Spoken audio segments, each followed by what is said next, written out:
বিশ্ব ভ্রমণকারী সেই ভাইয়া আমাদের আলিফ মাহমুদ আদিব ভাইয়া আজকে আমাদের স্ট্যান্ড গ্রাউন্ডে আসবেন। তো গাইস ভাইয়া কিন্তু বাংলাদেশ থেকে পায়ে হেঁটে কিন্তু হজ করতে গিয়েছিল। তো এই সামান্য একটা সফরে এই অনুভূতি, তাইলে মক্কা গেলে কি অনুভূতি হতে পারে।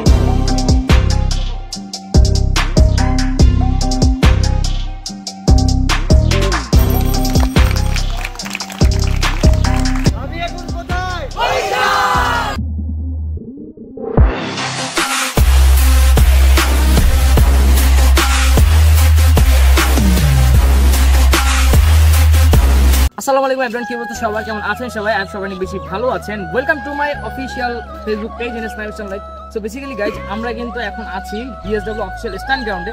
সো বিএসডব্লিউ অফিশিয়াল স্ট্যান্ড গ্রাউন্ডে আসার পরে কিন্তু মেম্বাররাও কম বেশি সবাই চলে আসছে।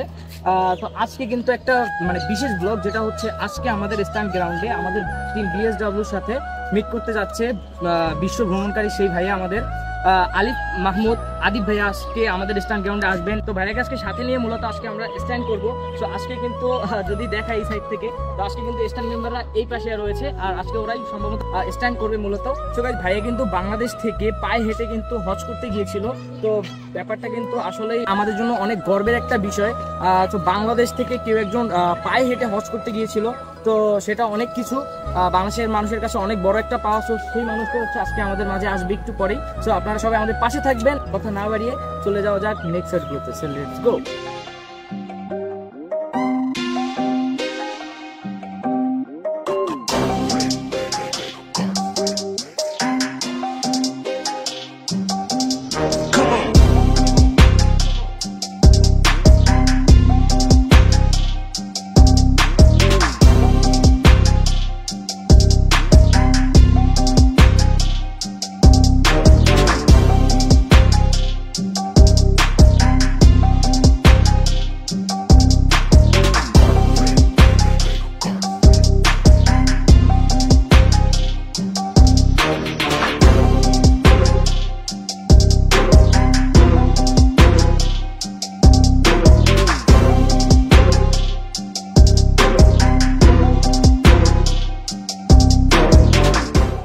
একটা রিকোয়েস্ট ভাইয়া হচ্ছে, আপনি যে গিয়েছেন বাংলাদেশ থেকে যে পায়ে হেঁটে হজ করতে, এটা যদি একটু বলতেন যে কিরকম অনুভূতিটা কিরকম ছিল।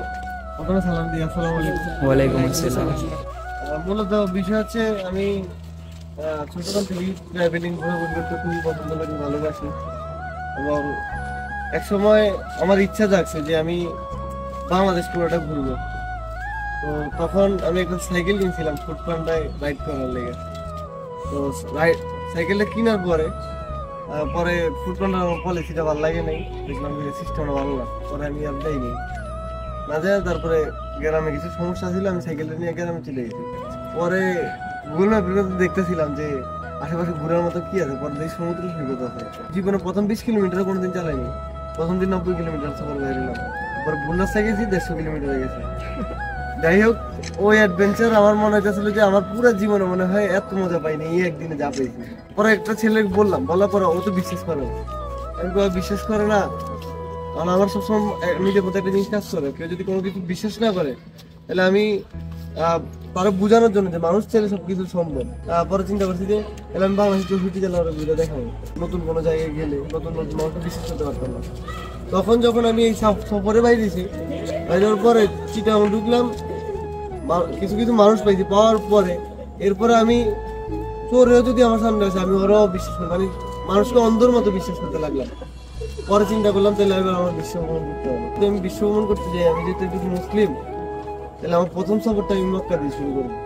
প্রতিটা মুসলিমে কিন্তু স্বপ্ন যে একদিন মক্কায় যাবে। আমি সবসময় মনে করি যে যে কাজই করুক না কেন, তার কাজের মাধ্যমে তার আল্লাহকে খোঁজা প্রয়োজন। তো আমি যেহেতু একজন ট্রাভেলার, আমি সবসময় চেষ্টা করি আমার ট্রাভেলিং এর মাধ্যমে আল্লাহকে খোঁজা। আপনারা সবাই এটাই চেষ্টা করবেন যে আপনারা যে যে কাজই করেন সবসময় আপনাদের কাজের মাধ্যমে আপনারা ইবাদত করবেন, আল্লাহকে খোঁজার চেষ্টা করবেন, এবং ইনশাআল্লাহ দেখবেন আপনাদের স্বপ্ন আল্লাহ পূরণ করবে। আল্লাহর কাছে যে মন থেকে কিছু চায় আল্লাহ তাকে কখনোই নিরাশ করে না। আমি যখন 64 জেলা লাস্ট জেলা ছিল আমার, ওই লাস্ট জেলা আমি যখন গেছি, আমার গায়ের যে পছন্দগুলো আছে, আমি 64 জেলা কমপ্লিট হবে তখন আমার গায়ের সব পছন্দ হারিয়ে গেছে। কি পরিমাণের অনুভূতি এটা বোঝানো সম্ভব না আসলে।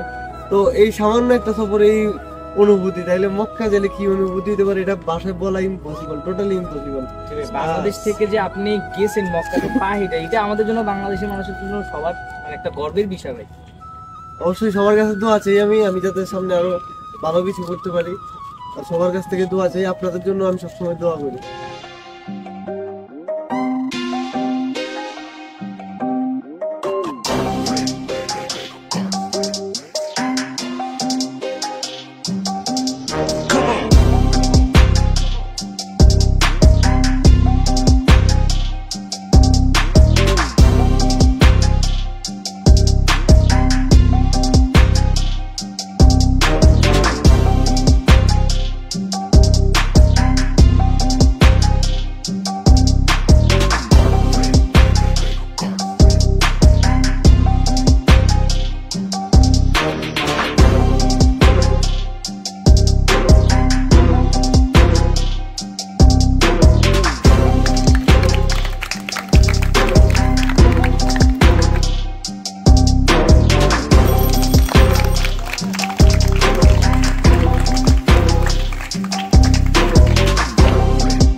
আমরা যে টিম বিএসডব্লিউ যে আপনাকে স্ট্যান্ড প্রদর্শন করে যে দেখাইলো, তো আপনার কাছে কিরকম লাগছে? অবশ্যই আলহামদুলিল্লাহ অনেক ভালো লাগছে। আপনারা এরকম পরিমাণে ভালোবাসা দিবেন, বরিশাল থেকে আসলে এটা কখনো কল্পনা করিনি, মানে প্রচুর পরিমাণে ভালোবাসা দিবেন। এবং আপনারা যে এত সুন্দরভাবে গুছিয়ে ছোট বড় সবাই একসাথে স্ট্যান্ড করতেছেন, এরকম সুন্দর একটি খেলা খেলতেছেন, আর সেজন্য আপনাদেরকে অনেক ধন্যবাদ। কারণ আমাদের যে জেনারেশন ছিল আসলে সেই জেনারেশন আর এই জেনারেশন কিন্তু অনেক পার্থক্য। আজকে আপনি যদি ঢাকার আশপাশ বা বিভিন্ন যেগুলা খেলাধুলার মাঠ নাই বিদায় আজকে পোলাবেন খারাপ দিকে জড়াচ্ছে, খারাপ দিকে যাচ্ছে। কিন্তু আমাদের জেনারেশনে মাঠ ছিল, আমরা সবসময় খেলাধুলার মধ্যে থাকতাম, দৌড়াদৌড়ির মধ্যে থাকতাম, আমরা কোনোদিন কোনো খারাপ চিন্তা কোনোদিনই করতে পারিনি। কিন্তু বর্তমানে বাচ্চা পোলাবেন অনেক খারাপ দিকে যাচ্ছে, অনেক কিছুই করতেছে। তো সেই দিক থেকে আসলে আমি মনে করি সবসময় মানুষের খেলাধুলার প্রতি থাকা দরকার। খেলাধুলা ছাড়া আসলে মানুষের বাঁচানো সম্ভব না, বাঁচার জন্য খেলাধুলা প্রয়োজন আমি মনে করি। আপনারা এইটা করছেন, এটা এক হিসেবে আপনারা পরিবেশ প্রকৃতি সবকিছুই ঠিক রাখতেছেন, এবং এইটার মাধ্যমে একদিন চাইলে আপনারা যদি চেষ্টা করেন বাংলাদেশকেও, বাংলাদেশের নামও বিশ্ব দরবারে উজ্জ্বল করতে পারবেন। কারণ এখন হয়তো বাংলাদেশের স্ট্যান্ড এত পরিমাণের নাম করা না, হয়তো এক সময় বাংলাদেশের স্ট্যান্ড স্পোর্টসগুলো অনেক বড় হবে, তখন বিশ্ব দরবারে কিন্তু আপনারই নাম করবেন। এবং সেই দিক থেকে আসলে আপনাদের জন্য সবসময় দোয়া থাকবে, আপনারা অনেক দূরে এগিয়ে যান এবং বরিশাল স্ট্যান্ডস ওয়ারিয়র অনেক দূরে এগিয়ে যান। থ্যাংক ইউ ভাই। আর হচ্ছে যে বরিশাল স্ট্যান্ড ওয়ারিয়রের সাথে যে আপনি এতক্ষণ সময় দিয়ে গেলেন, এর জন্য বরিশাল স্ট্যান্ডের পক্ষ থেকে আপনাকে অসংখ্য ধন্যবাদ ভাইয়া। আর অবশ্যই আপনি যখন সময় পাবেন তখনই হচ্ছে স্ট্যান্ড গ্রাউন্ডে আসবেন, আর অবশ্যই টিম বিএসডব্লিউর সাথে দেখা করে যাবেন ইনশাআল্লাহ। থ্যাংক ইউ সো মাচ ভাই।